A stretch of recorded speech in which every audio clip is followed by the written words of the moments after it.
it's asked for in the wizard, but if you need to change it after the fact, you can go to this. Thank you for pointing that out. The wizard populated this for me, but if you need to go back and change it, you can change it here. Yeah. And there's one other checkbox here, which I seriously doubt you would consider doing in your case.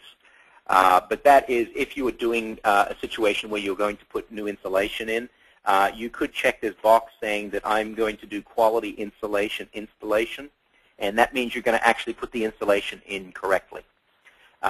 If you don't know what QII is, Google it. There's a lot of information out there on it and how to properly install insulation. Now, can we spend some time on the distribution tab in this section? One of the questions that came through had to do with buried ducts. If you have buried ducts, what do you do to be able to represent that in EnergyPro, and what benefit is provided? Okay, so there's what you would do for buried ducts. There's two ways to accomplish this. There's a simple way and the more complicated way. Okay, let's talk about the simple way. The simple way is going to be to take the benefit from the duct insulation upgrade that occurs when you bury the ducts. Now, let me get you, I got to find the appropriate document here, because there's a nice table that I'm going to show you that the Energy Commission publishes. And I just got to find it here. That table gives us the net benefit from the insulation upgrade, or for the bearing of the ducts, what it does to the insulation.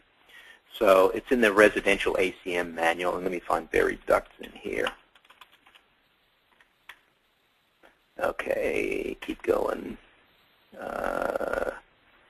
Okay, there it is. Okay, so this is in the 2008 residential ACM manual, and maybe Scott can make this available to you guys as a resource. Table R38 gives us the effective R value from burying the duct.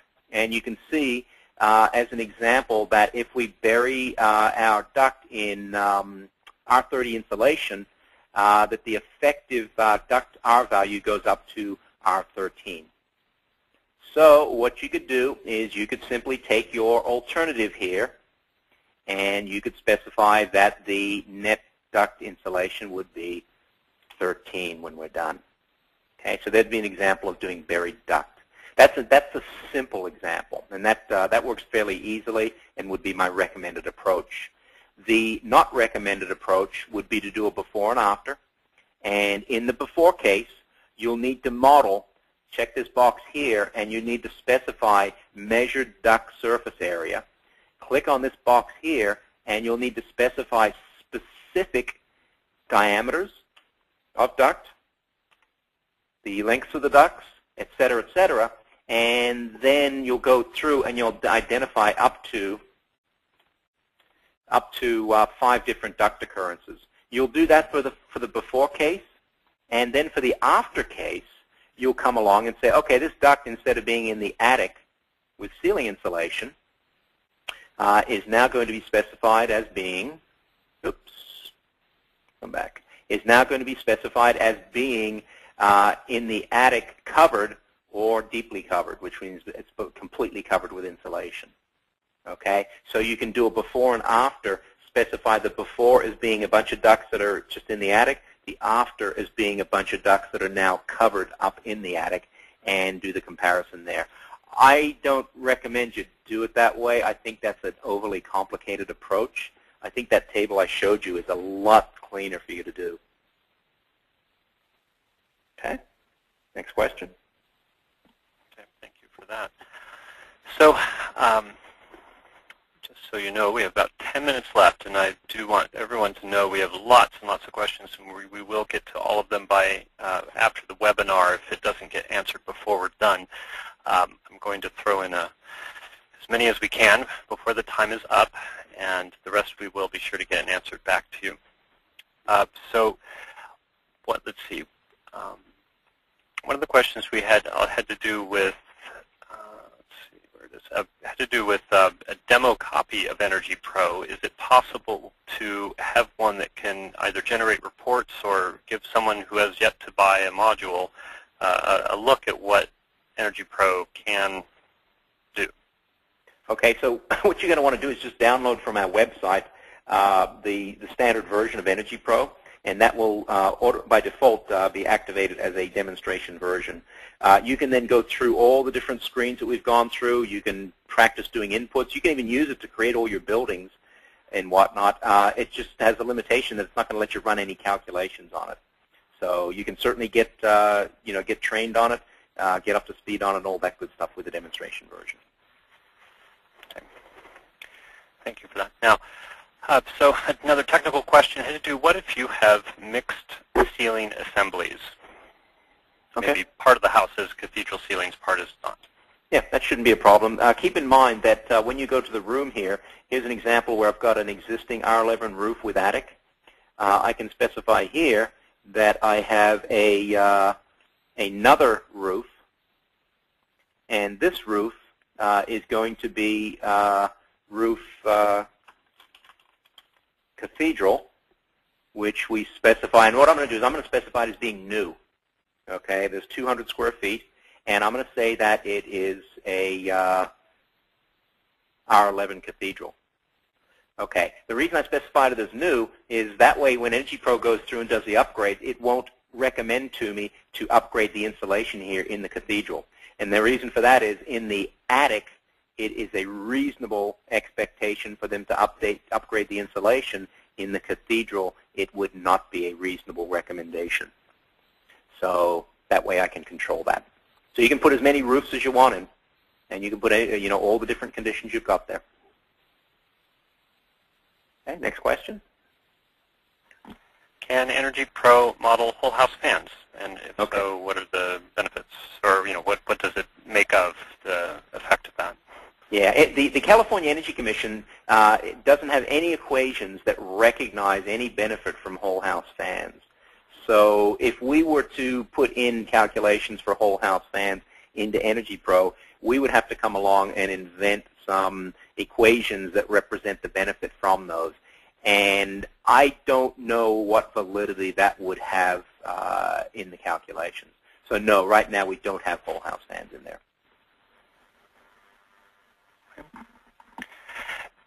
In some parts of the model, one can enter in thermal mass or mass of the home, or you can enter interior walls. What is the benefit of doing that, or does the residential calculation module figure that out?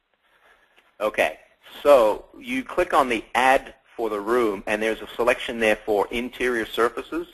There's absolutely no reason that you're going to want to enter an interior surface for a home. Basically, there's no heat transfer between an interior surface and a home. There's nothing that goes on there. So you're going to want to deal with just the exterior surfaces of the home, which would be exterior walls. It would be your raised floors, your roofs. The entire purpose of interior surfaces in EnergyPro is for commercial modeling of what they call demising walls. And that has no impact or bearing on residential calculations. So do not waste your time putting those in. Now there's another selection for interior thermal mass. So EnergyPro will allow you to find thermal mass that might occur in the home. If we specify interior thermal mass here, you can see that we have the option now to say, okay, I have 350 square feet, and the mass is going to be, I'll say it is concrete, heavyweight, and I've got, say, 1.5 inches, and it's exposed. So what I just modeled basically, actually there's a better one there, tile and mortar. So what I just modeled there is an 1.5 inch tile and mortar floor that is exposed. And when I say exposed, that means it's not covered or carpeted. It's exposed to the actual room itself. So that is something you might want to consider as a refinement to your energy modeling to take into account the thermal mass in the home. I would probably only suggest you do that in the case of homes where you have a significant amount of thermal mass. Otherwise, I would just leave that alone in the model. Okay, next question. And for exterior walls, we had a question earlier about modeling stucco on the on the home. Actually, the question, I'll just read it. It's the EnergyPro website had someone modeling 1-inch stucco as exterior concrete, and that, and I'll paraphrase here, is just that's not how they expected you would do it. It's not, you wouldn't think of it as extra mass. You know, can you comment on that and how you would do that? Yeah, what they did is they went over here to thermal mass, and they selected probably, I'm guessing, they probably selected over here maybe concrete heavyweight or something, and specified this as additional thermal mass. You really shouldn't do that. What you're talking about here is you're talking about modeling something like an 8-inch concrete block wall, and that's the purpose of the thermal mass. Something like stucco and whatnot, that's going to go into that's going to be already defined here when you define this construction assembly. So anybody doing stucco, just select your wall from the library and move on. Use this only for special cases like an 8-inch block wall or something. Or maybe it's a solid brick fireplace might be a good example. Okay, next question. Okay. All right, I'm just saying that one out. Okay. And